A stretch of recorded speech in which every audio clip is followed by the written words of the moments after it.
प्रेम से बोलिए जितिया भगवान की जय, जितिया माई की जय। हर हर महादेव। देवों का देव महादेव जी के चरण में प्रणाम करती हूँ, मेरा प्रणाम स्वीकार हो। माता गौरी पार्वती के चरण में प्रणाम करती हूँ, मेरा प्रणाम स्वीकार हो। गणपति ललनमा के चरण में प्रणाम करती हूँ, मेरा प्रणाम स्वीकार हो। गुरु भाई बहना, मैं एक जीवित पुत्री का व्रत की कथा सुनाने जा रही हूँ, जितिया व्रत की कथा। इस कथा को पूरा सुनिए और हंस जानिए। आधी नहीं, आधी सुनने में जुत भगवान का अपमान होती है, पूरा सुनने में भगवान पुत्रों की रक्षा करते हैं, पुत्र की लंबी आयु होती है, पुत्र की दीर्घायु होती है। इसलिए कथा को पूरा सुनिए और हंस जानिए। जय जितवाहन बाबा, जय जितिया माई।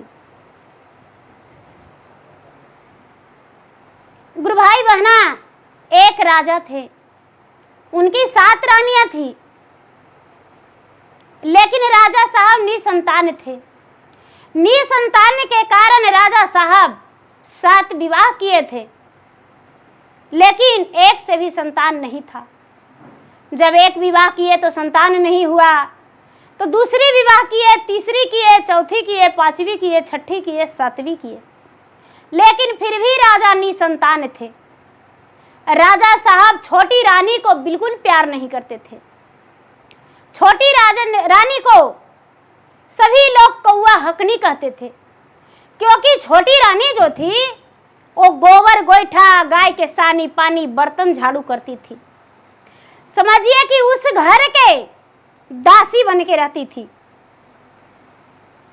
राजा जो थे, राजा जब आते थे तो राजा साहब थोड़ा सा प्यार जताते थे अपनी पत्नी समझ के, लेकिन 6 रानियां जो थी, 6 रानियां तो उसको दाई से भी बेहतर सलूक करती थी। धीरे धीरे समय बीत रहा था, राजा बड़े दुखी रहते थे। राजा को लगता था, सबसे पहले अपने आप पे सोच लीजिए कि निसंतान होने का क्या दुख हो सकता है। राजा का 7 रानियां थी, फिर भी संतान नहीं था। राजा को लगता था कि हे भगवान, निसंतान के सहारा कौन बनेगा? मेरा 7 रानियां हैं, एक भी संतान नहीं। एक दिन राजा साहब अपने दरवाजे पे बड़े उदास होकर बैठे हुए थे और एक साधु बाबा आए। राजा से कहते हैं कि हे राजन, आप अपने दरवाजे पे इतना उदास होकर क्यों बैठे हैं? राजा जो है, राजा कहते हैं कि क्या करूं महाराज, मेरा कोई संतान नहीं है, मैं निसंतान हूं। जो महात्मा है वो कहते हैं कि हे राजन, संतान होने का और संतान का दीर्घायु होने का एक व्रत है। अपने पत्नी से कहिए 7 रानियां से वो व्रत करेगी। राजा कहते हैं कि कौन सा व्रत? तो जीवित पुत्रिका का व्रत। जो आपकी रानी करेगी तो संतान का प्राप्ति जरूर हो जाएगा, और मैं आपका एक आशीर्वाद देता हूं, उस आशीर्वाद से भी आपका संतान का प्राप्ति अवश्य होगा। राजा कहते हैं महाराज क्या? तो हे राजन, आप बगीचे में जाइए, मैं एक डंडे देता हूं, इस डंडे से जिस घवद में 7 फल होगा, उस घवद को बाएं से मारिए और दाहिने हाथ से आम को लोक लीजिए और 7 रानी को एक एक फल खिला दीजिए। राजा बोले कि ठीक है महाराज। राजा तनिक भी देर नहीं किए और बगीचे में चले गए। बगीचे में देखते हैं कि एक आम में गुच्छा में 7 फल लटका हुआ है। राजा साहब भगवान का सुमिरन किए, भगवान का ध्यान किए, हे महादेव आप कृपा करिए और मैं जिस काम से आम का तोड़ने जा रहा हूं मेरा काम सफल हो। राजा साहब बाएं हाथ से डंडा को मार दिए और दाहिना हाथ से चादर में छान लिए। सातों आम राजा के चादर में आ गया। राजा साहब जब घर आए तो घर आकर और रानी से कहते हैं कि सातों रानियां कहाँ गई, मेरे पास आओ। बड़ी रानी कहती है कि महाराज क्या बात है, बड़ा मुसक्के आ रहे हैं। राजा कहते हैं कि सातों रानी से कुछ सुनाना है और कुछ देना भी है। रानी कहती है महाराज क्या, आज क्या हीरो का हार लेकर आए हैं? कहते हैं कि नहीं, हीरो का हार नहीं, उससे भी बड़ा कीमती अनमोल चीज है। रानी तो देखने के लिए व्याकुल हो गई। उस समय छोटी रानी कौआ हकनी बर्तन धो रही थी और 6 रानियां मस्ती मजाक कर रही थी। राजा साहब जब आम देखे और दिए, कहते हैं कि हे रानी साहब, ये आम को खा जाइए, सभी मिलके आम को खा जाइए एक एक। और एक जीवित पुत्री का व्रत होता है, वो व्रत करिए, आपका संतान अवश्य होगा। रानी कहती है कि उस व्रत में क्या महत्व है राजन स्वामी?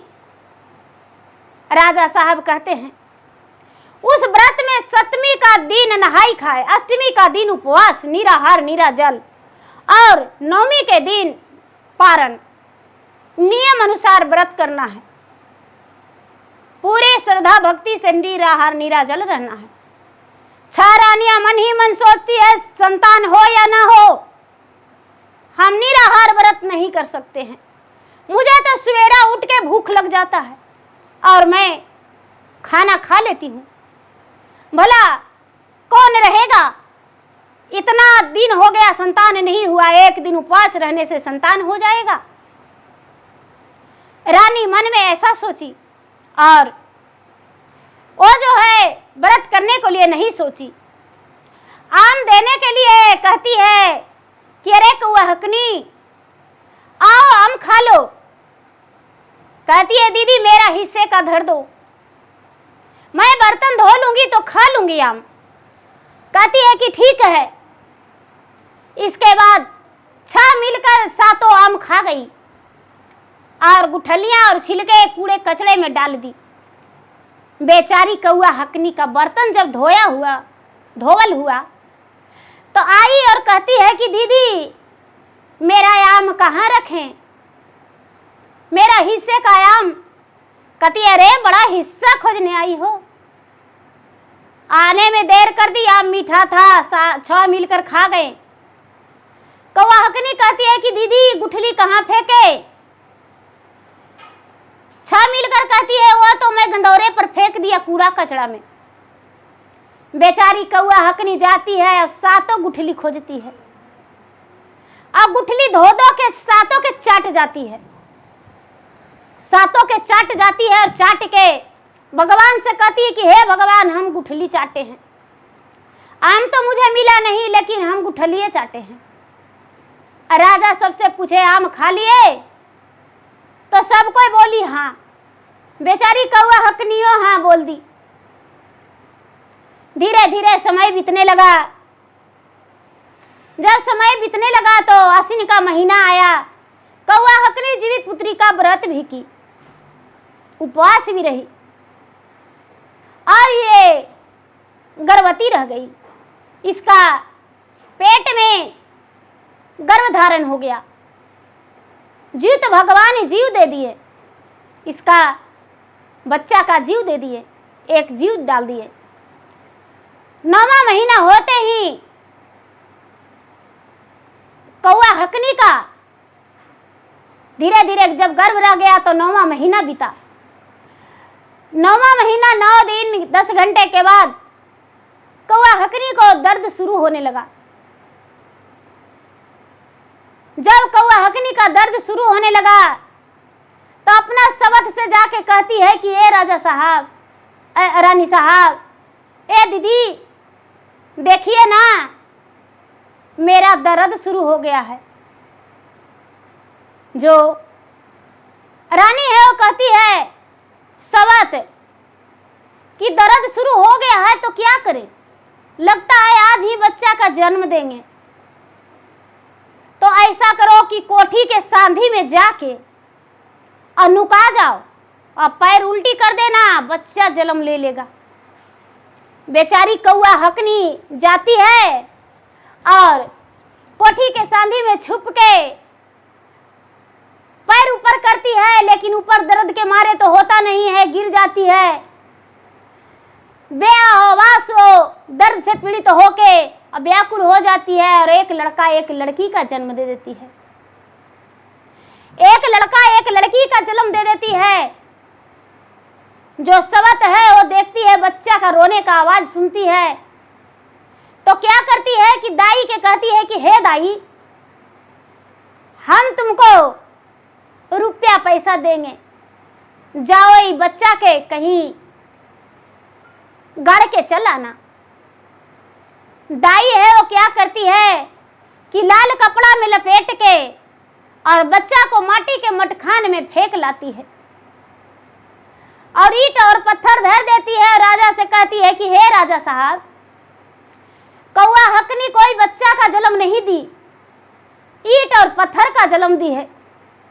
वो तो पेट के में बांध रखी थी ईंट और पत्थर। राजा साहब उसको सजा दे दिए और कारागार में बंद कर दिए। कौआ हकनी बेचारी तो ऐसी घर के दाई रहती थी, कारागार में बंद हो गई। लेकिन सवत लोग कहती है कि हे स्वामी, उसको कारागार में बंद कर देंगे तो घर का काम कौन करेगा, कारागार से निकाल दीजिए, कारागार से निकाल दीजिए। राजा साहब उसको कारागार से निकाल दिए, हाथ का हथकड़ी पांव का बेरिया खोल दिए। कौआ हकनी जो है बेचारी क्या करती है कि घर के काम में लग जाती है उसी दिन से। एक तो बच्चा का सोच और दूसरे में प्रसव पीड़ा का शरीर था। क्या करे भगवान, इसे ध्यान करती है कि हे भगवान, यदि सच्चे मन से मैं भक्ति किया होगे, सच्चे मन से मैं आपका पूजा पाठ किया होगा, जीवित भगवान व्रत रखी होगी तो मेरा बच्चा जीवित रहेगा। क्या होता है कि सवेरा होता है और कुम्हार और कुम्हैन जो मट्टी चाक पर बर्तन बनाते हैं वो आते हैं मट्टी लेने के लिए मटखान में। और जब मटखान में मट्टी लेने आते हैं तो देखते हैं कुम्हारिन, एक लड़का एक लड़की कहां कहां करके रो रहा है। कुम्हार से कहती है, कुम्हारिन जो थी वो बांझ थी, उसका भी संतान नहीं था। वो कहती है कि ये जी देखिए ना, जो सारी संसार में नहीं मिला, जो देखिए मटखनवा में पड़ल है। कुम्हार एक बच्चा के उठा लेते हैं, एक होके कुम्हारिन दोनों घर ले जाते हैं और पोसने पालने लगते हैं। धीरे धीरे धीरे धीरे धीरे धीरे वो बच्चा बड़ा हो गया। बड़ा हो गया तो कुम्हार क्या करते हैं कि मट्टी का घोड़ा और मट्टी का हाथी बना दिए और सुपली मोनी दे दिए बेटी को खेलने के लिए। तो जो बच्चा है वो कहता है अटके घोड़ा चटके घोड़ा, बाबा के पोखरा में पानी पी रे घोड़ा। लड़की है जो कहती है कि अटक धुरी फटक धुरी, बाबा के पोखरा पर खेल रे, धुरी फटक बाबा के पोखरा पर खेल। ऐसे करके दोनों भाई बहन खेलती है। एक दिन 6 रानियां जो है, 6 रानियां घूमने के लिए निकली। और जब घूमने के लिए निकली तो दोनों बच्चा को देखती है तो कहती है कि अरे ये दोनों बच्चा तो राजा के सूरत से मिलता है, कौआ हकनी के सूरत से। ए बच्चा लगता मरा नहीं है, वो दाई फेंक दी होगी और लगता है कि किसी ने उठा लिया है। कौआ हकनी जो है बिल्कुल सूरत उसी का मिलता है, उसी का बच्चा है। बच्चा जो है देख के और बच्चा के मट्टी के घोड़ा के पानी पिलाता है पोखरा में, कहता है कि अट के घोड़ा चट के घोड़ा, बाबा के पोखरा में पानी पी रे घोड़ा। अट के घोड़ा चट के घोड़ा, बाबा के पोखरा में पानी पी रे घोड़ा। रानी कहती है कि अरे ये किसका बच्चा है? लोग बताए कि कुम्हार कुम्हारिन का है। छह रानी घर चल गई और दाई से पूछी कि अरे दाई, बच्चा को कहाँ फेंकी थी, कहाँ मारी थी? कहती है रानी साहब सवेरा हो गया था, मटखान में फेंक के चल आए थे। छह रानी सोचती है कि ये कौआ हकनी का बेटा बेटी है, जाके कोप कच्छ में सो जाती है छह रानी और पूरा चिल्लाने लगती है, पूरा चिल्लाने लगती है कि बाप रे मेरा जान नहीं बचेगा, आज मेरा प्राण चला जाएगा। ऐसे करके पूरा चीखने चिल्लाने लगी। राजा साहब आए तो कहते हैं कि क्या हुआ, क्यों चिल्ला रही हो? दाई दासिया से पूछे कहाँ गई छह रानियां, तो दाई दासिया बोली कि छह रानियां तो कोप कच्छ में सोए हुए हैं। राजा जाकर पूछे क्या हुआ, क्यों चिल्ला रही हो? रानी साहब आप बताइए। छह रानियां निर्दयिया हत्यारिन कहती है कि हे स्वामीनाथ आज मेरा प्राण नहीं बचेगा। राजा कहते हैं कैसे? तो देखिए मेरा हड्डी टूट रहा है। तो हड्डी कैसे टूट रहा था? रानी बिछावन के तरह खपड़ा, हड़िया और चरुई का फुटना खपड़ा सब तरह बिछा ली थी और ऊपर से बिछावन कर फेरती है तो दड़ दड़ टूटता है। तो राजा सोचते हैं कि सच में रानी का हड्डी टूट रहा है। राजा व्याकुल हो गए, कहते हैं कि क्या करूं आपके जान बचाने के लिए?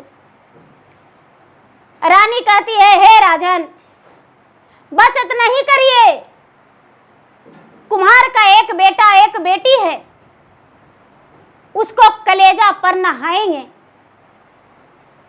तब मेरा प्राण बच जाएगा। ऐसा बात सुनकर राजा साहब कहते हैं कि नहीं, एक तो मैं नहीं संतान हूं, मेरा कोई संतान नहीं है, बड़ा प्यारा प्यारा बच्चा है। अरे मेरे पोखरा पर तो आता है खेलने, एक घोड़ा हाथी से खेलता है और एक सुपली मोनी से। मैं उसके पास रोज जाता हूं और रोज उससे बातें करता हूं, बड़ा प्यारा बच्चा है। छह रानियां कहती है कि दो बच्चे के चलते छह रानियां का जान ले लेंगे आप। यदि मेरे पिता जानेंगे तो आपको क्या करेंगे वो कोई पता नहीं। राजा साहब मन दुखी करके सेना सिपाही को कुम्हार के घर भेज देते हैं, दोनों बच्चा को मंगवा लेते हैं और दोनों बच्चा के मंगवा के जल्लाद के हाथे राजा दे देते हैं। जल्लाद ले जाकर दोनों बच्चा को मार देता है, मार के कलेजा निकाल लेता है। कलेजा निकाल के और बच्चा को जमीन में दबा देता है जल्लाद लोग। एकदम सुनसान जगह पे दोनों के ले जाके मार के और कलेजा निकाल लिया और रानी को लाके कलेजा दे दिया जल्लाद। रानी कोमल कलेजा देखकर बड़ा प्रसन्न हो गई और कहती है कि अब तो कौआ हकनी का बच्चा के हम अस्तित्व मिटा दिए।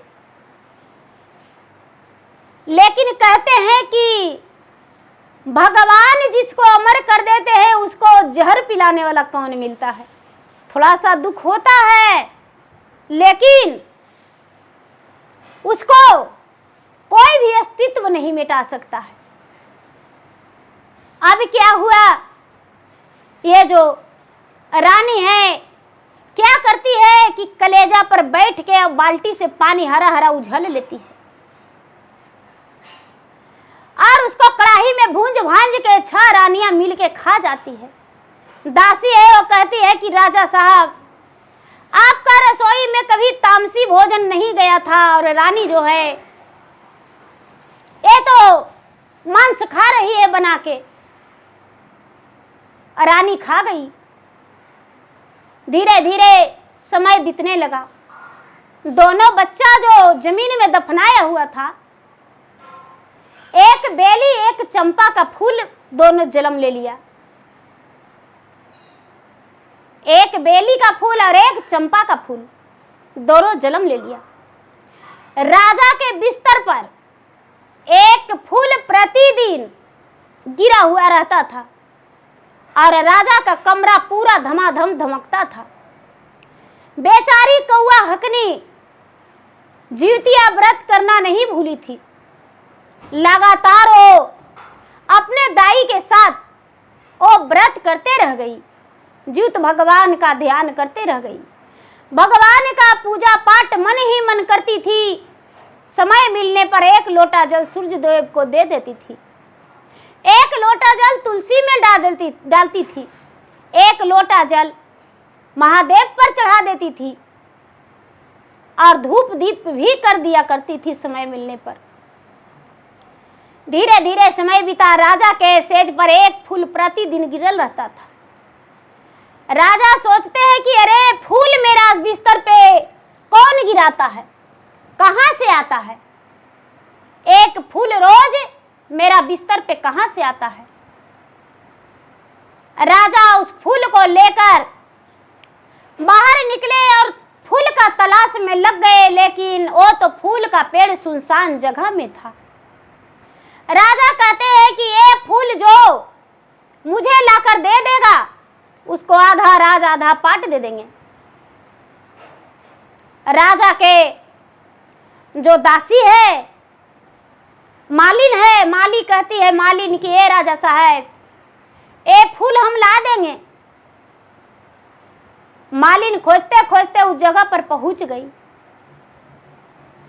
तो फूल में से आवाज निकलता है कि भैया बेलात का बहनी चंपा फुलवा लोढ़े लई बाबा के मालिनिया फुलवा लोढ़े दिए कीना।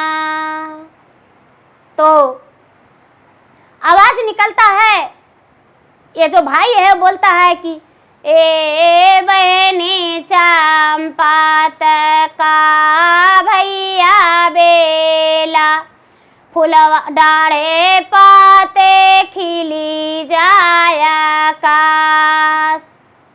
फूल का जो वृक्ष है वो डाढ़ पात आकाश खिल जाता है और मालिन लवट के चल जाती है। मालिन लवट के चल जाती है, एक भी फूल उसे प्राप्त नहीं होता है। जाके राजा के सामने हाथ जोड़ी करके हार मानती है कि हे राजा साहब मैं फूल नहीं ला सका। राजा जो हैं, राजा दूसरे को कहते हैं तो घर के दासी है वो कहती है कि हे राजा साहब ये फूल हम ला देंगे। तो दासी है जो दासी जाती है तो उस जगह पे सुनसान जगह पे जाती है तो फिर से फूल में से आवाज निकलता है, ए भैया बेलात का बहनी चंपा फुलवा लोढ़े ले बाबा के दासिया फुलवा लोढ़े दिए कीना। ए बहनी चंपात का भैया बेला डाढ़े पाते खिली जाया आकाश। भाई कहता है बहन आकाश में लग जाओ। जो राजा हैं, राजा नगर के लोग के कहते हैं तो नगर के लोग भी जाते हैं, लेकिन किसी से भी फूल नहीं टूटता है। राजा की 6 रानियां हैं, वो कहती है कि फूल हम ला देंगे। 6 रानी जाती है तो आवाज निकलता है, ए भैया बेलाता का बहनी चंपा फुलवा लोढ़े ले सतेली मैया फुलवा लोढ़े दिए है की ना। तो वो भाई है जो कहता है, ए बहनी चंपाता का भैया बेला, एही हाई मोरा दो सामान। मारिए काटिए माता काले जानी कलबा बोलाना, बनाई के खाएलन माता के दिहालन सजाए। डरे पाते खिली जाया आकाश, जो फूल है वो आकाश लग जाता है। सातों छो जो रानी है वो कहती है कि यदि नहीं तोड़ने देगी तो पेड़ कटवा देंगे, लेकिन पेड़ नहीं हिलता है, तनिक भी पेड़ नहीं हिलता है। कटवा दो जो करो। सब कोई के कहने पर कौआ हकनी उस दिन जीवित पुत्री का व्रत में थी, उपवास थी। जिउतिया का दिन था। सब लोग बोले कि ए रानी साहब, सब कोई गए हैं फूल लोढ़े, लेकिन आप नहीं गए हैं। बेचारी कौआ हकनी कहती है कि हम जाएंगे तो क्या हमको मिलने वाला है। अरे भाई, सब लोग हार गए तो हमको क्या फूल मिल जाएगा। इतने बड़े बड़े लोग गए तो फूल किसी को नहीं मिला, टूटा नहीं फूल। जो मंत्री हैं वो कहते हैं कि नहीं, एक बार आप चलिए। जो कौआ हकनी है वो जाने के लिए राजी हो जाती है, जाने के लिए राजी हो जाती है। 6 रानियां हैं वो भी पीछे से जाती है, जो राजा हैं वो भी पीछे से जाते हैं, बहुत सारे लोग जाते हैं कि कौआ हकनी को मंत्री कहीं न भगा दे, वो भाग जाए। कौआ हकनी है जो जीवित पुत्री का व्रत की थी, जिउतिया व्रत, उपवास में थी।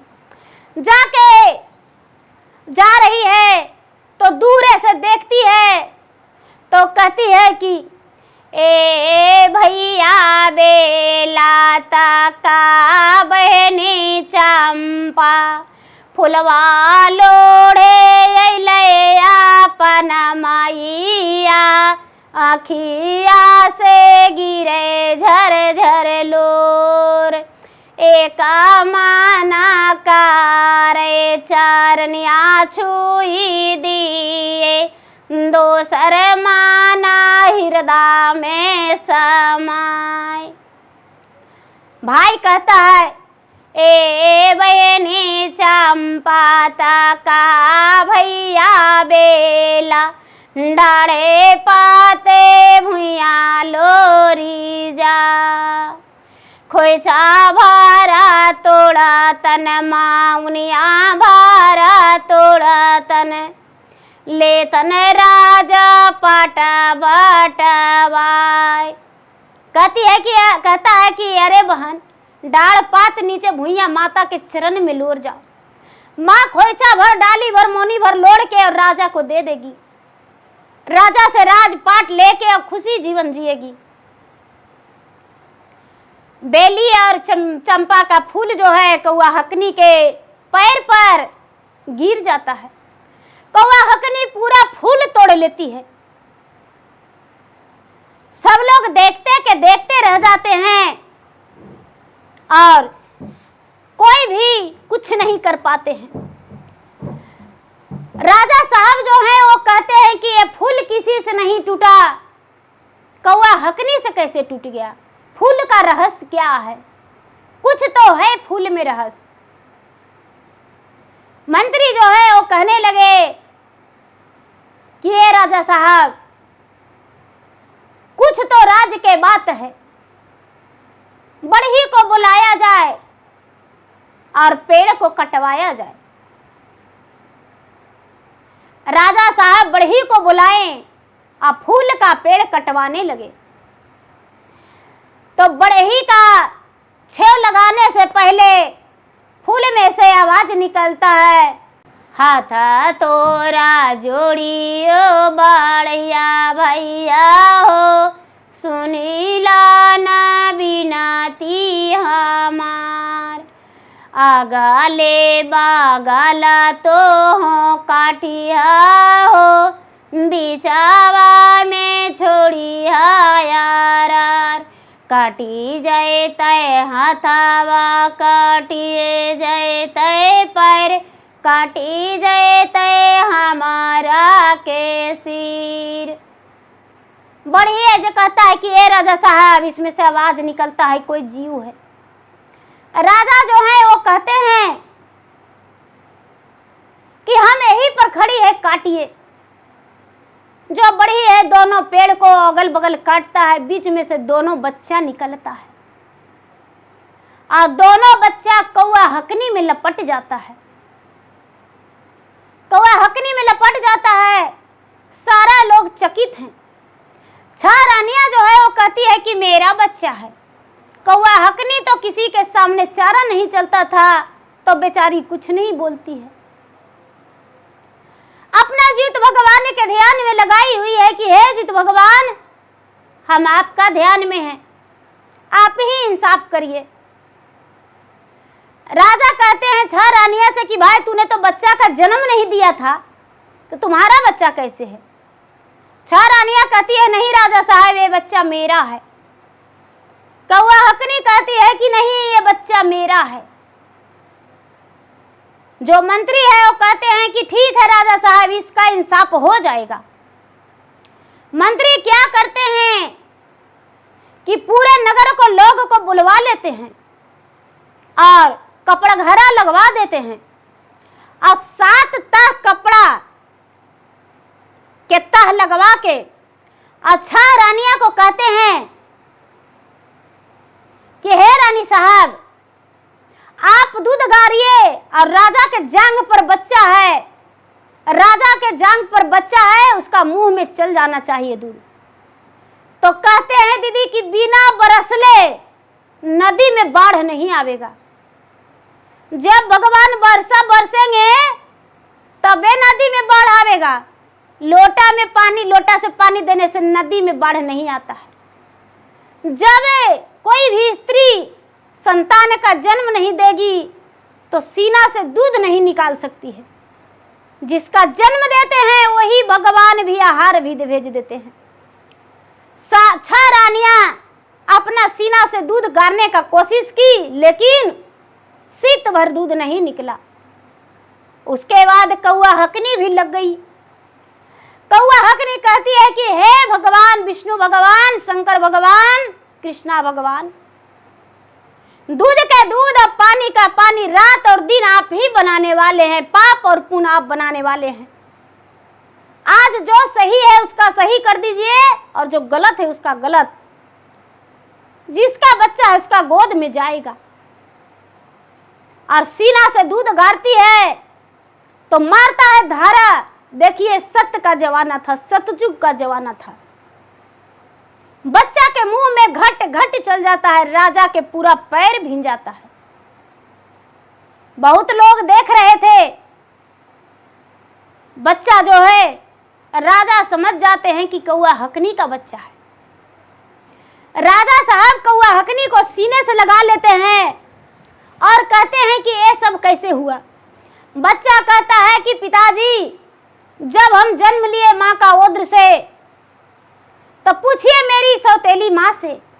मेरी सौतेली माँ जो है वो दाई के देकर और मटखाने में फेंकवा दी। दाई को बुलाया जाए।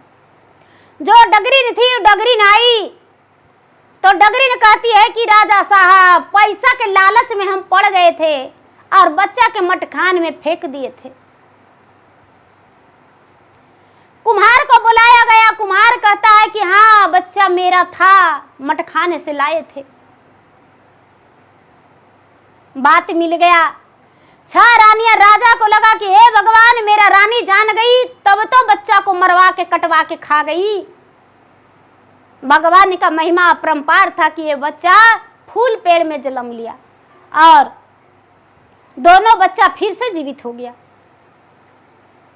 राजा साहब क्या करते हैं कि 6 रानियां को वहीं पर से भिखारिन का वस्त्र दे देते हैं और राज से निकाल देते हैं और छोटी रानी को बाजे गाजे के साथ धूमधाम से अपना घर लेकर चले जाते हैं। 6 रानियां को पूरे नगर में ढिढवारा दिवा देते हैं कि भाई जो भी इसको अन्न और पानी देगा उसको फांसी का सजा दिया जाएगा।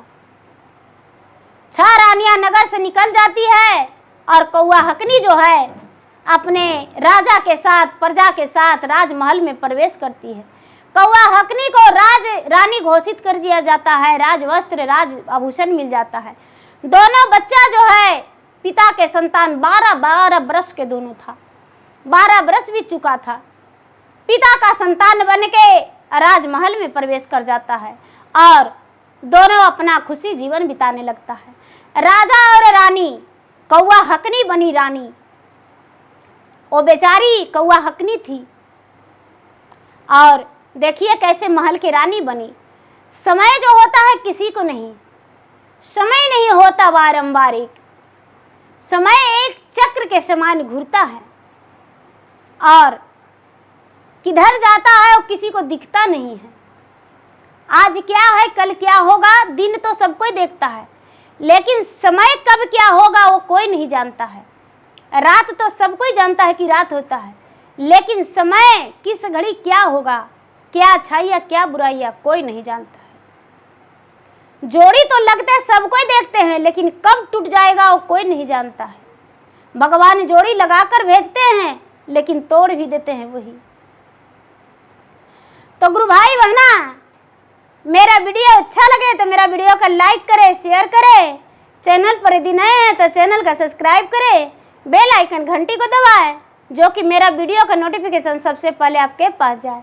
आप मेरा वीडियो सुन सके कमेंट बॉक्स में जय जितवाहन बाबा, जय जितिया माई, हर हर महादेव जरूर लिखें। मैं इंस्टाग्राम पे भी हूँ, मैं फेसबुक पे भी हूँ। मेरा इंस्टाग्राम पे फेसबुक पे फॉलो करें, लाइक करें, शेयर करें।